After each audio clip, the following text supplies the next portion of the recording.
Hello दोस्तों, मेरी आज की कहानी के किरदार हैं पति पत्नी और कहानी का नाम है तलाक।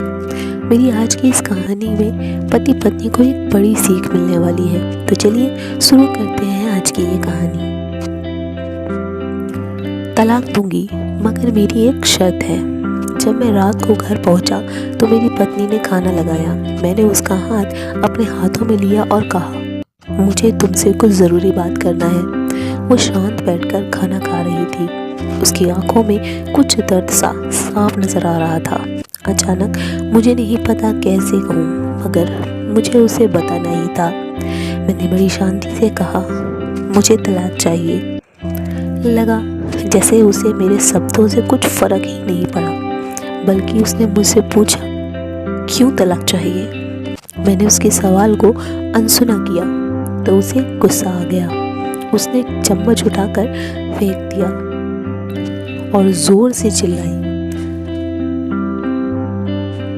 तुम इंसान ही नहीं हो। उस रात हमने एक दूसरे से बात नहीं की। वो रो रही थी। मुझे पता था कि वो जानना चाहती थी कि आखिर ऐसा क्या हुआ जो हमारा रिश्ता टूटने की कगार पर आ गया। पर मेरे लिए उसके सवालों का जवाब दे पाना नामुमकिन था। मैं अब किसी और से, प्रिया नाम था उसका, प्यार करने लगा हूँ। अब मुझे उससे प्यार नहीं रहा। मैंने उसे उसके बरसों के प्यार की सजा दी थी। भरे मन से मैंने तलाक के पेपर तैयार किए। उसमें लिखा था कि वह पूरा घर, कार और कंपनी की 30% शेयर ले सकती है इस तलाक के बदले में। लेकिन उसने उन पेपर्स को देखा और उनके टुकड़े टुकड़े कर दिए। और वो औरत जिसने मेरे साथ जीवन के 10 साल बिताए थे, वो आज मेरे लिए अनजान हो चुकी थी। मुझे इन 10 सालों का जो उसने मेरे लिए बर्बाद किए, मगर मैं क्या करूं? जो हो चुका उसे मैं बदल नहीं सकता था, क्योंकि मैं किसी और से अपनी पत्नी से ज़्यादा भी प्यार करने लगा था। आखिरकार उसके सब्र का बांध टूट गया और वो फूट फूट कर मेरे सामने ही रोने लगी। मेरे लिए उसका रोना एक तरह से उसकी रिहाई की तरह था। तलाक की ये बात जो कई दिनों से मुझे परेशान कर रही थी, अब बिल्कुल साफ हो चुकी थी। अगले दिन मैं घर काफ़ी लेट आया। मैंने देखा कि वो टेबल पर बैठकर कुछ लिख रही थी। मैंने शाम का खाना नहीं खाया था, लेकिन फिर भी मैं सीधे ऊपर जाकर अपने कमरे में सो गया, क्योंकि पूरा दिन प्रिया के साथ रहने और कई जगह घूमने के बाद मैं थक गया था। वो शायद रात को उसी टेबल पर लिखते लिखते सो गई थी। सुबह उसने तलाक देने की शर्त बताई। वो मुझसे कुछ भी लेना नहीं चाहती थी। उसे सिर्फ तलाक से पहले 1 महीने का समय चाहिए था। उसने आग्रह किया कि इस 1 महीने में हम दोनों वही पुराना वाला जीवन जिएंगे जितना संभव हो सके, क्योंकि आने वाले महीने में हमारे बेटे की परीक्षा है। वह नहीं चाहती थी कि हमारे टूटे रिश्ते का प्रभाव उसकी पढ़ाई पर पड़े। मुझे भी यह ठीक लगा, मगर वो कुछ और भी चाहती थी।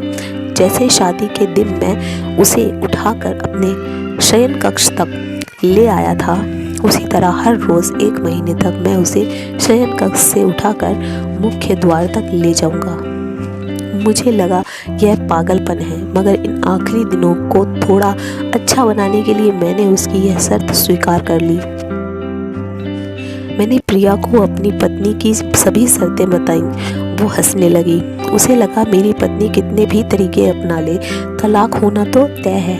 मेरी पत्नी और मैं किसी से भी इस दौरान नहीं मिले थे, लेकिन उस दिन जब मैं उसे पहली बार उठाकर गेट तक लेकर गया तो हम दोनों काफ़ी अजीब महसूस कर रहे थे। पीछे से हमारा बेटा भी खिलखिलाकर खुश हो रहा था। अगले दिन यह काम थोड़ा सामान्य सा आसान हो गया था। वह मेरे सीने से लगी थी और मैं उसकी खुशबू महसूस कर रहा था।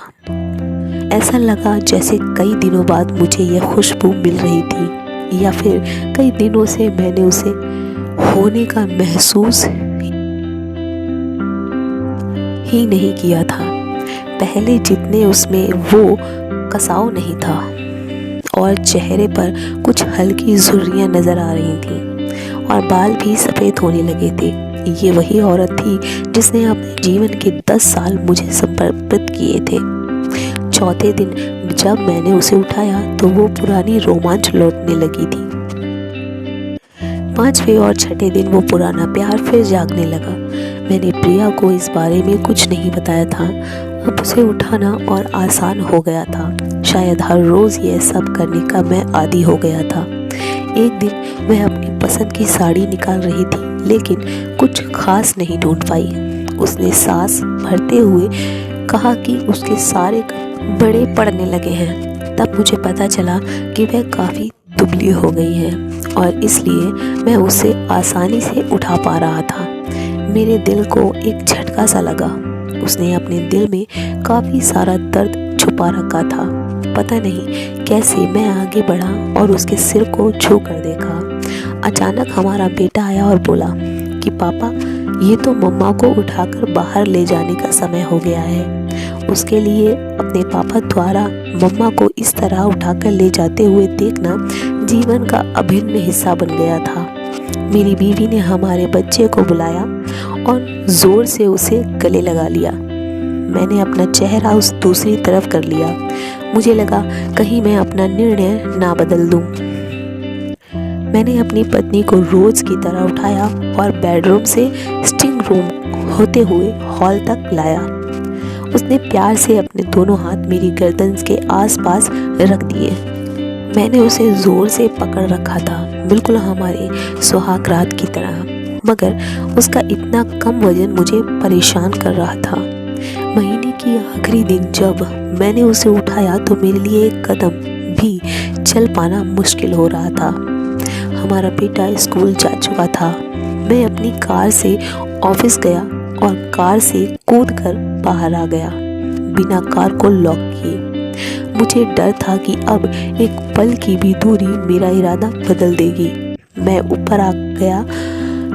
प्रिया ने दरवाज़ा खोला और मैंने उससे कहा, सॉरी प्रिया, अब मैं अपनी पत्नी से तलाक नहीं लेना चाहता। उसने मुझे देखा और मेरे सिर पर हाथ फेर कर कहा, तुम्हें बुखार तो नहीं है? मैंने उसका हाथ हटाया और कहा, सॉरी प्रिया, अब मुझे अपनी पत्नी से तलाक नहीं चाहिए। हमारी शादीशुदा जिंदगी शायद हम दोनों के ध्यान न देने की वजह से, लेकिन इसका मतलब यह कतई नहीं है कि हम एक दूसरे से प्यार नहीं करते। अब मुझे एहसास हुआ है कि जिस दिन मैं उसे शादी करके अपने घर लाया था, उस दिन से जीवन के आखिरी दिन तक मुझे उसका साथ निभाना है। प्रिया के होश उड़ गए। उसने मुझे एक जोरदार चांटा जड़ दिया मेरे मुंह पर। वह रोने लगी और दरवाज़ा अंदर से बंद कर लिया। मैं सीढ़ियों से नीचे उतरा और आकर अपने कार में बैठ गया। फूल वाले की दुकान पर रुका और अपनी प्यारी पत्नी के लिए एक सुंदर सा गुलदस्ता लिया। दुकानदार ने पूछा कि इस पर क्या लिखना है। मैंने मुस्कुराते हुए कहा कि मैं तुम्हें जीवन की आखिरी दिन तक यूं ही उठाता रहूँगा, मेरी अर्धांगिनी। उस शाम जब मैं घर आया, हाथों में गुलदस्ता लिए, मेरे चेहरे पर एक मुस्कान थी। मैं ऊपर अपने कमरे की तरफ भाग कर गया, लेकिन तब तक वह मुझे छोड़कर इस दुनिया से जा चुकी थी, हमेशा के लिए। वो कई महीनों से कैंसर से लड़ रही थी, लेकिन मैं प्रिया के साथ इतना खोया हुआ था कि कभी ध्यान ही नहीं रहा। उसे पता था वह जल्द ही मुझे छोड़कर जाने वाली है, इसलिए वह मुझे और मेरे बेटे के रिश्ते को टूटने से बचाना चाहती थी। मैं नीचे उससे तलाक लेना चाहता था, लेकिन फिर भी उसने मुझे अपने बच्चे की नज़रों में एक प्यारा पति और पिता बना दिया था। जीवन की छोटी छोटी बातें रिश्तों में बहुत महत्व रखती हैं। बड़ा घर, बड़ी कार और बैंक बैलेंस से ये खुशियों का हिस्सा ज़रूर बन सकते हैं, मगर अपनों के बिना इनकी कोई कीमत नहीं। अगर ये कहानी आपको पसंद आई हो तो प्लीज़ लाइक शेयर करें, और चैनल पर पहली बार आया है तो प्लीज़ मेरे दोस्तों और मेरा चैनल को सब्सक्राइब करना ना भूलें। धन्यवाद।